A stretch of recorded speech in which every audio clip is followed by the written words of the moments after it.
Are you feeling so hungry, like you just cannot stop eating? Do you feel like something is straight up wrong with you and it must be your lack of willpower? Well, that's probably not the case, and you might be dealing with extreme hunger or binge eating.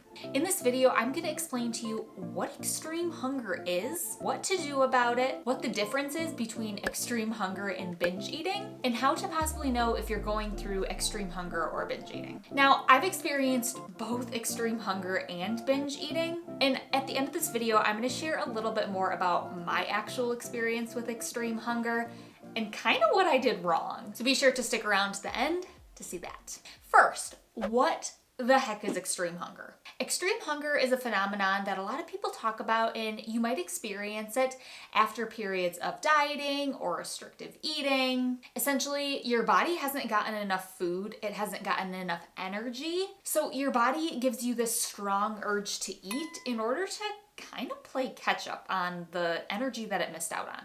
Essentially, your body's trying to fix itself from being in a state of kind of starvation. When this extreme hunger happens, a lot of people think that it is their lack of willpower. Guys, totally not the case. This is literally your body trying to save you and trying to protect you. A lot of things happen when we restrict our food or we diet extremely. Our bodies are going to produce more ghrelin, which is the hunger hormone, and this builds over time. So the more that you deny your hunger, the more that you deny your want to eat, that urge to eat, the more it's gonna come back with vengeance. I mean, think about it. I can think of different examples just in everyday life where I can see this ghrelin, this hunger hormone building up. For instance, if I'm out running errands and don't have a snack, I start to get hungry. By the time I get home, I'm famished and I'm just find myself in the pantry like diving into snacks. That's because that ghrelin builds up. And when we deny our hunger, be it intentional or we just don't have access to food, our body is going to keep giving you more of that because it wants you to eat. That's why I'm a fan of purse snacks. So that feeling of wanting to eat all the foods is normal. It's not your willpower. Now imagine denying that ghrelin, denying that wanting to eat for a long time. That's gonna build up, and that is kind of where that extreme hunger phenomenon comes in. That urge to eat is going to be stronger and stronger. Now, on the flip side of things, we have a hormone called leptin that helps us to realize that we're full. So essentially, it's the opposite of ghrelin. Leptin is influenced by fat tissue, and depending on where you are at in relation to your set point weight, the weight that your body wants you to be, it will give you cues to eat or not eat. So theoretically, when we are below our set point weight, we'll be driven to eat. So when we diet, essentially you see these hormones coming into play. You see that ghrelin build up because our bodies see that diet as a state of starvation. It's not getting enough, so it's going to drive you to eat. Ever wonder why you're so hungry on a diet? That's why. One thing to note, and I'm not going to go into too much detail about this because I have a whole other video on it, is the idea of the set point weight. Our set point weight, the weight that our body wants to be, the weight that it feels best at, can change throughout our life, and it actually can change with every diet that we do. Dieting is actually a predictor of weight gain because of this. It's literally your body trying to protect you from the next diet that it thinks that you're gonna go on. Saying, okay, I better keep some extra fat tissue around because I know starvation might be on the rise in the future again. That's why it's so important to break this cycle of dieting. And I'll link to that video up here if you want to give that a watch. It's super interesting. Another thing kind of going off of that is that a lot of people think extreme hunger can only happen to people who are below, a normal, what we think to be BMI on the BMI chart. And that's just not true. Extreme hunger can happen to any shape, size. It does not discriminate. If it sees that we are in danger of starvation, it's going to kick in. If your body sees the need to fix itself, to be able to catch up on the energy that it was missing, it's going to do that. Now, you can experience leptin resistance, and some people feel that this resistance is contributing to obesity and weight gain. But the thing is, with leptin resistance, a lot of people try to go on more diets to try to control their body, to control what they're eating, when in actuality, giving your body consistent, adequate energy not putting it in that sense of semi-starvation may actually improve leptin resistance. During restriction, our bodies also slow their metabolism. It starts to run more efficiently off of less food as a survival mechanism. In fancy terms, metabolic adaptation. And your body's gonna shut down any unnecessary things that it thinks it needs to do. One of the big ones is losing your period, thermogenic regulation, so a lot of people feel cold all the time. And with the loss of your period, it doesn't necessarily mean you totally stop it. It can mean abnormal periods. So it could be lighter, it could be just not regular. Another thing to note about extreme hunger is that when I'm talking about this feeling of hunger, it's not always going to be that grumbling in our tummy. Especially if you've restricted food for a long time, you may not get those hunger cues. It could show in more of an obsessive thinking about food, this feeling of you just want to eat. This phenomenon is also talked about in the Minnesota Semi-Starvation Study, which is really a great resource to kind of understand all of this extreme hunger, what happens when we restrict. I'll link to a couple of resources for you about that in the description below. I think it's fascinating. In this study, they found that a lot of people were becoming obsessed with food. They were looking at cookbooks, watching cooking shows. We have that all the time now, and they were just thinking about food all the time. So not getting these hunger cues, your ghrelin has built up for so long, but you've ignored it. Like what happens when we go on a diet or restrict food. So your body's like, I'm trying to talk to this person and tell them that I need food, but they're not listening to me. Basically, your body sees it as, okay, I'm like talking to a brick wall, so why am I even trying?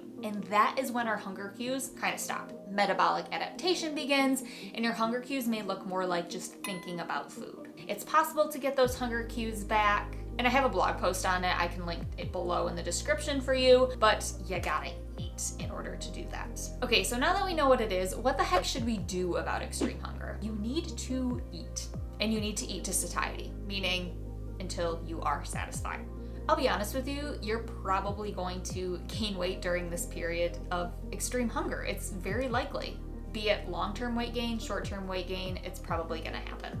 When you're experiencing extreme hunger, it can feel like it's going to be forever. That you're just going to keep eating more and more, that you're just going to keep gaining weight forever, but it's not. Our bodies will likely level off, for lack of a better term, and this will happen when they reach their set point weight. We've seen this time and time again with different studies that we've seen, and also with now influencers, a lot of times giving up dieting, we see this happen. I experienced the same thing, and I talk about it more in this video that I talk about how to handle weight gain. I talk a little bit more about my kind of process with it. After they restricted their food, they let them feed ad lib, which means as much as they want, whenever they want. They found that they overshot their fat mass by 145%. Now, I know that this is scary sounding because when we went on a diet in the first place, we probably wanted the opposite to happen, right? But they found that over time, over about a year, their fat mass reduced to within 5% of their pre-starvation. Now, I'm not saying that you are going to get within 5% of where you were. Everyone is totally different, and it depends where your body wants to be. For me, I definitely kept weight on because my body needed it. Where I was at was not my set point weight. So it's not going to go back there. It's going to go to a place where it feels best at, where it's most comfortable, where it's healthy. We need to stop this cycle of dieting and then going off diets, this yo-yo dieting effect, because it's just causing our set point weights to increase more and more, which leads a lot of us to feel frustrated. We've been taught by diet culture that we can't trust ourselves, but we've been told by science that we can. I know the later's a lot less sexy, but it's truth. Okay, so now how is extreme hunger different from binge eating? So here's the deal. Extreme hunger can lead to binge eating, which is defined as eating unusually large portions of food in small amounts of time. Typically, it's coupled with feelings of guilt and shame, and this feeling of loss of control. But this is not bad, especially if it's coming from that place of extreme hunger. Your body needs the food.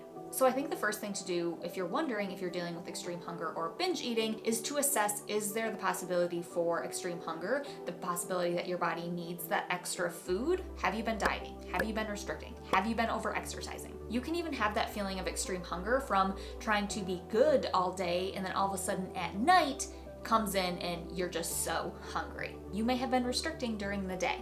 Sometimes if you are not dealing with extreme hunger, you're not restricting foods, you're eating all types of foods, you're not over-exercising, binge eating can be a way to cope with our emotions. Maybe you had a fight with your significant other and just, to make you feel better, eating cookies just seems like the best thing. Or maybe you just feel like you're bored and need something to do. Maybe it feels soothing to you. In that case, it's important to focus on new ways to cope with those emotions. First, identify what do you think the emotion is that you're using that kind of is coupled with binge eating, and what are some ways that you can address that. I'm going to talk more about how to kind of handle the binge eating side of things in my next video. So be sure to give this video a like if you're excited to see more on binge eating, because that's coming, and leave a comment with any questions you have about binge eating. Now, the difference of binge eating and overeating, I'll get more into in that video too, but overeating is normal. It's normal to eat past fullness. Sometimes things just taste really good. Sometimes we have to use practical hunger and eat at times where we're not super hungry because maybe we can't have lunch until later. To be honest, I feel like a lot of times we do, especially with social media, use the term binge and binge eating a little bit too loosely, and sometimes it's literally just ate past fullness. I think understanding the process and did you eat a large amount of food in a short amount of time, not did you eat more cookies than your body needed. Let me know in the comments if you want more clarity on that. Okay, so now I'm just gonna spill some quick tea on my experience with extreme hunger. So I was living in a sorority house at the time when this happened, when I was like, okay, I'm done, I'm ready to nourish my body. And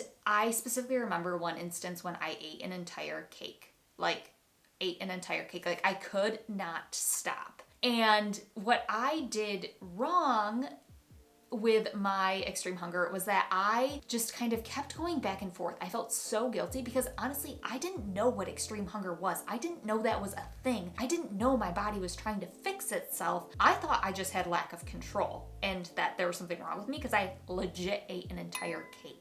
I was like, okay, oh my gosh, I've got to make up for that. I just kept going back and forth. Like one day I was like, okay, I need to restrict. And the next day I was like, okay, I'm gonna let myself eat. And had I just been more educated on what extreme hunger was, what was happening to me was normal, I would have been able to stick with it and nourish my body. So don't feel like there's something wrong with you. Your body's trying to fix itself. So if you like this video, be sure to give it a thumbs up. And remember, the next video is going to be all more on kind of the binge eating side of things, especially binge eating at night. You know, when 8 p.m. hits and we all go to the pantry and just want to eat all of the things. Yeah, that. Be sure to subscribe to the channel too, and I will see you next Sunday. See you later.